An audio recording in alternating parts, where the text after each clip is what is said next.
Iya, silakan masuk. Ya, Silakan duduk, Mbak. Baik, Ibu. Terima kasih. Apakah duduknya sudah nyaman? alhamdulillah sudah Ibu. Baik, ini yang kemarin menghubungi saya lewat WhatsApp itu ya. Iya Ibu benar. Dengan Mbak siapa ini?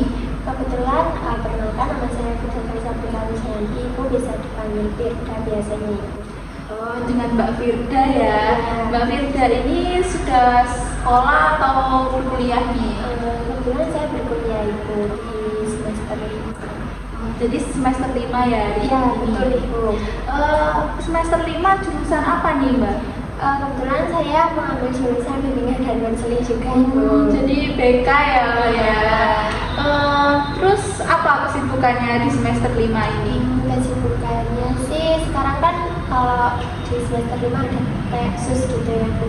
Itu salah satu kegiatan saya sih Bu, mengerjakan sus juga. Terus di rumah juga ada usaha, jadi juga ada sedikit kesibukan juga Ibu.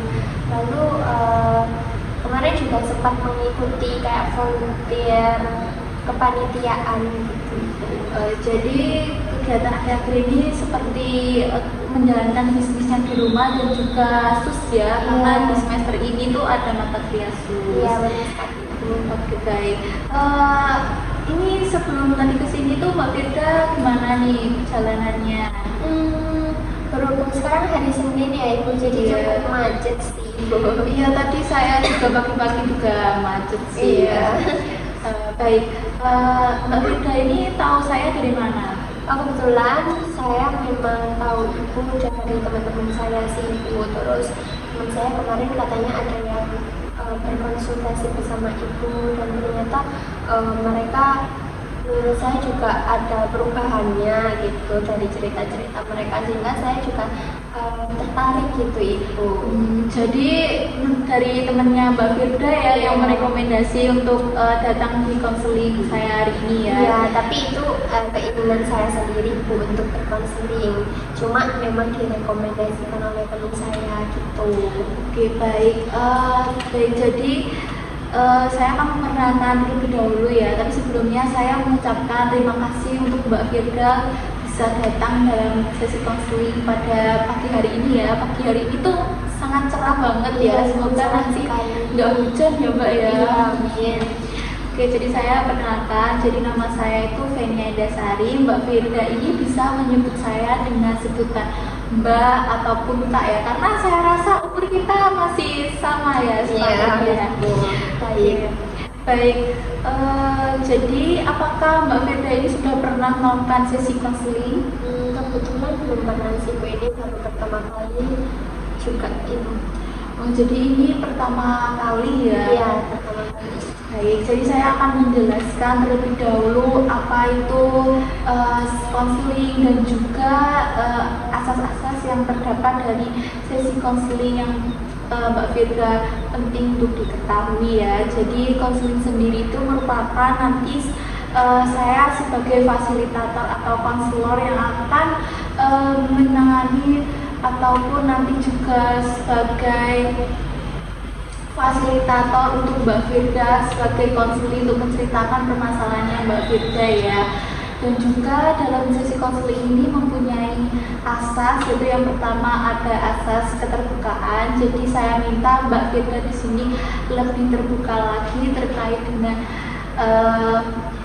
sesi berceritanya gitu ya Mbak, karena pastinya nanti juga agar berjalan dengan lancar gitu. Dan juga yang kedua itu ada asas kerahasiaan. Jadi Mbak Firda di sini itu tidak perlu takut atau cemas terhadap permasalahannya yang akan terbongkar ya, karena di sini hanya saya dan Mbak Firda dan Tuhan yang tahu. Dan juga yang ketiga itu ada asas kesukarelaan. Tadi Mbak Firda juga menyebutkan bahwa Mbak Firda di sini tuh dengan kemauan Mbak Firda sendiri tanpa ada paksaan ya Mbak ya, benar seperti itu ya.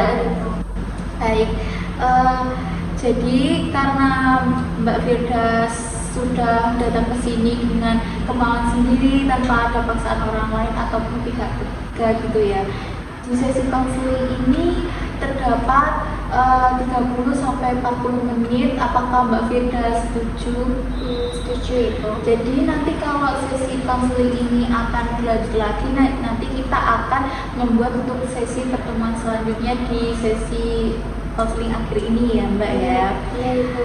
Oke baik, pastinya Mbak Firda kesini mempunyai permasalahan ya Mbak. Mbak Firda bisa menceritakan apa cerita Mbak Firda ini. Akhir-akhir ini saya cukup lelah sih dengan perasaan saya itu sih Bu. Oke baik Mbak Firda, namun saya minta maaf ya itu karena saya belum meminta izin untuk membawa catatan dan juga merekam ya Mbak. Apakah boleh? Boleh Ibu, tidak apa-apa. Baik. Oke baik ya Mbak. Terima kasih Mbak Firda sudah menceritakan permasalahannya sedikit ya Mbak. Mbak Firda ini boleh menceritakan saya sebebasnya ya Mbak, karena terkait dengan asas yang awal lagi ada asas kerahasiaan. Jadi saya minta Mbak Firda untuk menceritakan sebebas-bebasnya ya Mbak. Gini, jadi akhir-akhir ini tuh saya kayak sering marah-marah gitu Ibu, kayak emosi saya itu benar-benar meledak dan saya juga nggak tahu kenapa marah-marah itu, jadi kayak marah-marah nggak jelas gitu loh Ibu. Jadi seperti emosi yang meledak ataupun marah-marah yang nggak jelas gitu ya Mbak ya. Jadi tujuan Mbak Firda ini datang ke sini tuh untuk memahami kenapa marah yang meledak-ledak itu secara tidak jelas itu bisa muncul dan bagaimana cara Mbak Firda itu untuk mengendalikan itu seperti itu. Iya betul Ibu, karena saya sendiri untuk mengendalikan itu saya merasa kesulitan gitu Ibu. Baik Mbak Firda. Bagaimana kalau Mbak Firda bisa memberi nama pada perasaan amarah yang meledak-meledak gak jelas tersebut? Kira-kira Mbak Firda itu menyebutnya dengan sebutan apa nih? Apa ya Ibu?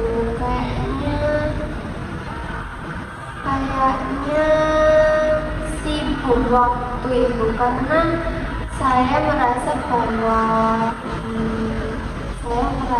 bahwa kalau marah saya itu bisa kayak meledak gitu Ibu. Jadi Mbak Firda ini menyebutnya dengan si bom waktu karena amarahnya bisa meledak kapan waktu aja gitu ya. Jadi nggak tentu gitu Ibu. Jadi kapan aja bisa meledak gitu. Jadi si bom waktu ini sering muncul di situasi seperti apa nih Mbak Firda? Kayak kalau saya merasa kayak diremehkan atau tidak kayak dihilangkan sama orang lain gitu Ibu. Jadi seperti di situasi yang diremehkan atau tidak didengar gitu ya? Iya Ibu. Jadi si bom waktu ini mengendalikannya Mbak Firda ini saat Mbak Firda ini sudah diremehkan atau kurang didengar ya Mbak ya. Penting diingat ya Mbak Firda bahwa si bom waktu ini merupakan sesuatu yang dalam, yang di luar dari diri dalam Mbak Firda, bukan dari diri Mbak Firda sendiri ya Mbak ya. Iya. Baik, menurut Mbak Firda sendiri nih, dari mana datangnya keyakinan bahwa Mbak Firda ini gak bisa mengendalikan emosi amarah-amarah yang tidak tertentu tadi?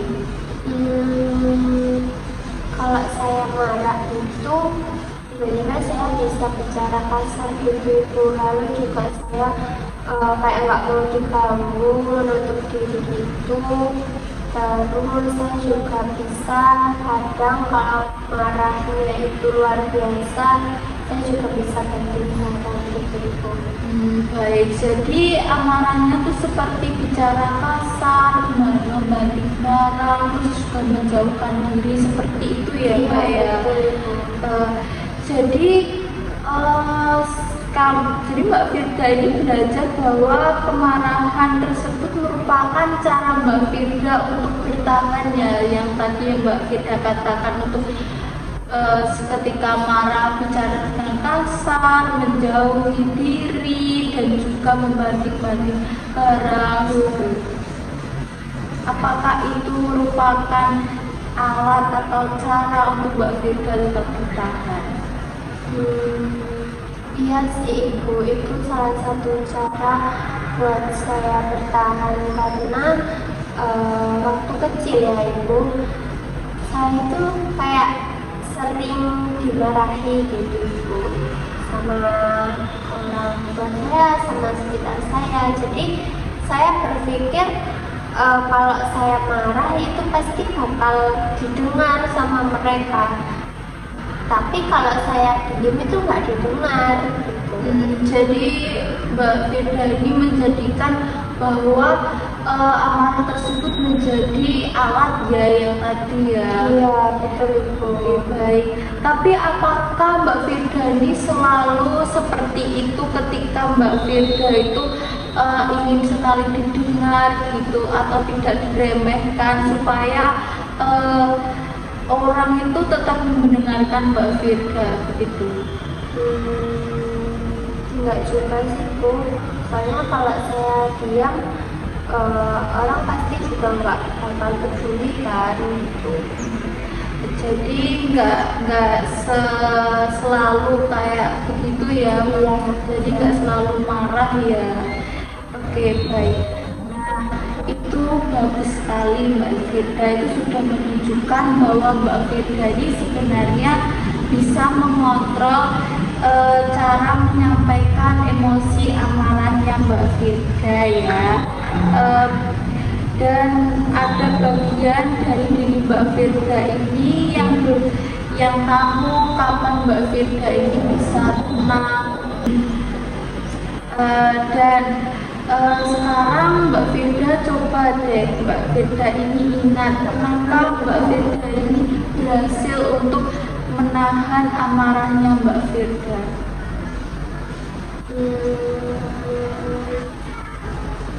Pernah sih Bu, kadang saya juga bisa tetap tenang, terus saya juga tetap bisa mendengarkan pendapat-pendapat orang lain gitu. Tetap bisa sih Bu.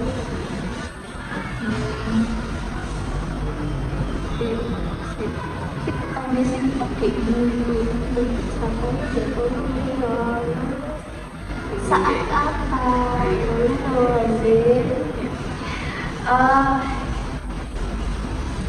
Itu sudah luar biasa banget ya Mbak Firda, itu sudah menangani dengan tenang begitu. Terus apa yang membuat Mbak Firda itu bisa menahan diri pada saat waktu Mbak Firda itu merasa tenang seperti itu? Baik, karena Mbak Firda tadi sudah berhasil menahan amarah dengan rasa tenang ya, itu sudah luar biasa sekali. Baik, sekarang nih Mbak Firda bisa memberikan contoh nih pada saat apa situasi yang bisa menahan amarah Mbak Firda tersebut. Dulu waktu adik saya merusak barang saya itu saya kayak ya sudah gitu Ibu, saya nggak marah-marah, saya bisa tenang gitu. Jadi pada saat waktu adiknya Mbak Firda ini merusak barangnya Mbak Firda ini merasa Mbak Firda ini tenang sekali gitu ya.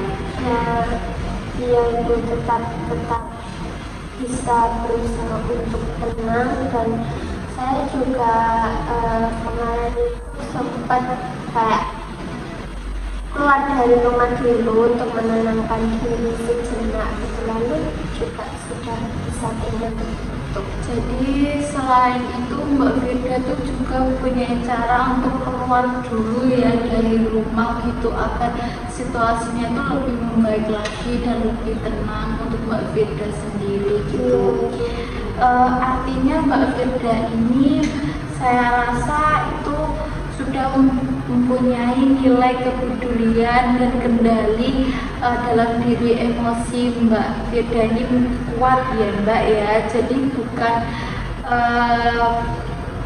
Jadi bukan hanya Mbak Firda ini tidak bisa mengendalikan emosi, tapi Mbak Firda ini juga belum mengenali kekuatan itu sepenuhnya gitu ya Mbak ya. Baik, kalau gitu bagaimana kita mengubah, kalau yang tadi awalnya Mbak Firda itu kan tidak bisa mengontrol emosi ya, menjadi saya sedang belajar mengendalikan emosi seperti itu. Boleh Ibu, bagus sekali, saya suka. Oke, bagus. Kalau kamu ingin menamai identitas baru kamu sekarang, apa sebutannya Mbak Firda? Sepertinya si pengendalian emosi, apakah boleh Ibu? Ya benar, si pengendalian emosi itu juga menurut saya itu sudah cukup bagus ya dan luar biasa. Untuk langkah kecil yang akan dilakukan si pengendalian emosi di minggu ini? Mungkin saya kalau ketika marah itu saya bisa kayak tarik nafas gitu Ibu, lalu saya juga bisa kayak menenangkan diri saya sendiri seperti yang saya ucapkan tadi. Mungkin saya bisa keluar dulu untuk menenangkan diri dan menjauh dari hal-hal yang mungkin bisa membuat saya emosi gitu. Oke, baik. Jadi dengan mulai tadi mengendalikan emosi dengan menjauhkan diri terlebih dahulu seperti itu ya. Baik, strategi itu menurut saya itu juga sudah baik sekali sih Mbak Firda ya.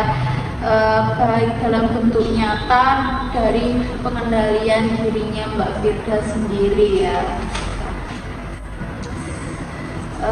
Jadi siapa sih orang yang pertama mendukung Mbak Firda ini menjadi si pengendalian emosi? Sepertinya sahabat saya Ibu, karena sahabat saya itu dia sabar, terus juga dia sering memberi kayak solusi ataupun nasihat biar saya itu lebih tenang gitu Ibu. Baik, jadi dari sahabatnya Mbak Firda ya yang sabar dan juga memberikan nasihatnya Mbak Firda ya, seperti itu. Bagus Mbak Firda. Mbak Firda ini bisa menceritakan rencananya Mbak Firda ini untuk belajar mengendalikan emosi ya Mbak ya kepada teman atau sahabat Mbak Firda agar dia itu bisa terus membantu Mbak Firda seperti itu. Iya baik Ibu, saya pasti akan cerita ke teman atau sahabat saya tadi yang paling dekat sama saya, dan dia juga bisa tetap support saya gitu. Selain itu Mbak Firda bisa nih juga menulis kayak catatan kecil di setiap kali Mbak Firda itu bisa menahan amarahnya Mbak Firda ya, dan mengingat bahwa Mbak Firda ini sudah bisa berubah seperti itu. Baik Ibu. Jadi setelah kita bicarakan ya Mbak, apa yang Mbak Firda ini sudah paling sadari tentang diri Mbak Firda sekarang? Saya sadar ya Ibu, ternyata saya juga nggak seburuk itu, dan saya juga ternyata mempunyai solusi sendiri agar saya itu tetap tenang, nggak emosinya yang nggak jelas gitu, dan saya juga tetap berusaha untuk harusnya saya bercerita apabila saya merasa kayak emosi ataupun janggal, agar saya juga tidak menyakiti perasaan orang lain. Terus saya juga nggak menyakiti saya sendiri. Apalagi kayak sebelumnya kan saya juga pernah berkata kalau saya ada memantik darah, mungkin juga bisa agar mengendalikan intuisi itu. Jadi saya sadar bahwa ternyata saya itu harusnya sudah bisa gitu.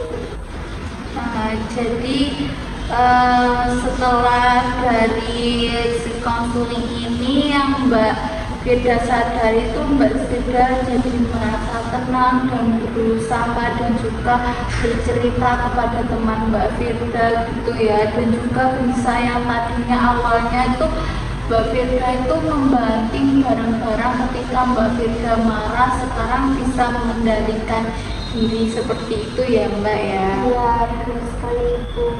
Benar, jadi sekarang ceritamu bukan lagi saya tidak bisa mengontrol emosi ya Mbak Firda sekarang, tetapi menjadi si pengendalian emosi, begitu ya? Iya, betul Ibu. Jadi saya tuh merasa bangga ya kepada Mbak Firda, karena Mbak Firda ini sudah bisa menulis ulang ceritanya Mbak Firda dari yang tadi yang pertama sulit untuk mengontrol emosi amarahnya Mbak Firda, sekarang sudah bisa mengendalikan emosi ya. Baik Mbak Firda ini teruslah hidup ya Mbak dengan kesadaran dan penuh keberanian. Baik. Ibu, terima kasih banyak atas saran dan solusi-solusi yang sekiranya saya itu juga ternyata nggak sadar kalau saya ternyata punya cara untuk bisa mengendalikan emosi saya. Oke, baik, karena ini sesi konselingnya sudah 30 menit ya Mbak ya, karena di perjanjian awal tadi selama 30 menit, benar begitu ya.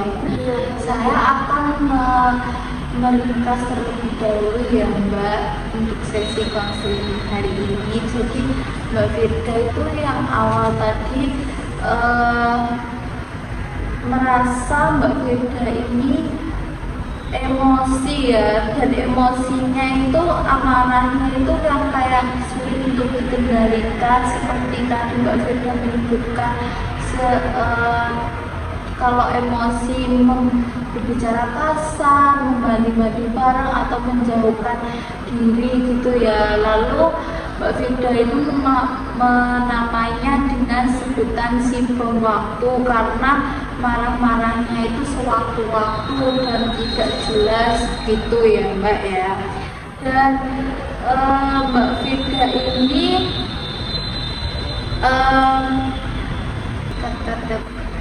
menganggap bahwa si amarah itu merupakan alat untuk Mbak Firda untuk bertahan diri seperti itu ya, karena kalau marah Mbak Firda itu bisa didengar oleh orang lain, contohnya dari keluarganya Mbak Firda. Tapi Mbak Firda tadi sudah bisa menyadari bahwa pas waktu adiknya Mbak Firda itu merusak barang-barang Mbak Firda, namun Mbak Firda sudah bisa mengendalikan diri. Itu merupakan langkah kecil yang sangat bagus sekali ya Mbak. Sekarang juga Mbak Firda sudah bisa menamai identitas baru yang tadi awalnya si sulit mengontrol emosi menjadi si mengendalikan emosi seperti itu. Dan juga sekarang Mbak Firda itu sudah merasa sadar dan juga tenang dan juga bercerita kalau ada masalah pada sahabat atau temannya Mbak Firda, dan juga sekarang sudah bisa mengendalikan emosi terhadap tadi membanting-banting barang tadi ya. Iya Bu, terima kasih. Baik, dari sesi konseling ini apakah Mbak Firda ingin ada yang ditanyakan lagi?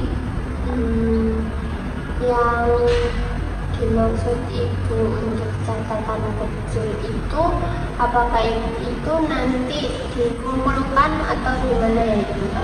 Jadi Mbak Firda ingin melakukan sesi konseling untuk lanjutan untuk sesi konseling ini. Mungkin saya pikirkan dulu ya Ibu, nanti juga mungkin apabila nanti tugas yang diberikan Ibu seperti contoh tadi menulis di Catatan kecil itu kayak semisal Mbak Firda tadi kan ada contoh Mbak Firda ketika mainan Mbak Firda itu dirusak oleh adiknya, namun Mbak Firda itu sudah bisa menahan dengan keluar dulu dari rumah. Nah seperti itu nanti Mbak Firda bisa menulis dulu kayak jadi hari ini saya sudah bisa menahan amarah seperti itu. Nanti kita akan, kalau Mbak Firda ingin melakukan sesi selanjutnya, kita akan mengevaluasi lebih lanjut lagi mengenai hal tersebut. Berarti itu jangka waktunya 1 minggu ya? Iya. Oke baik, mungkin nanti saya akan konfirmasi lagi ke Bu Fenia kalau memang saya lebih ingin konseling lanjutan. Jadi nanti kita bicarakan lewat WhatsApp saja ya Mbak ya, terkait dengan sesi konseling lanjutan ataupun hal lain lagi yang kurang Mbak Firda pahami gitu ya. Baik, karena sesi konseling hari ini itu sudah selesai ya Mbak, saya mengucapkan terima kasih kepada Mbak Firda. Dan Mbak Firda ini sudah hebat sekali, sudah mampu untuk mengendalikan emosi meskipun dari perlahan kecil terlebih dahulu, namun Mbak Firda sudah menyadari bahwa diri Mbak Firda ini mampu untuk mengendalikan seperti itu ya. Ibu terima kasih banyak karena juga sudah membantu saya untuk ternyata saya juga bisa mengontrol emosi saya. Oke, baik. Baiklah. Jadi saya rasa ini sudah cukup ya Mbak ya. Iya Ibu, terima kasih banyak. Saya pamit ya Ibu. Hati-hati di jalan ya Mbak ya.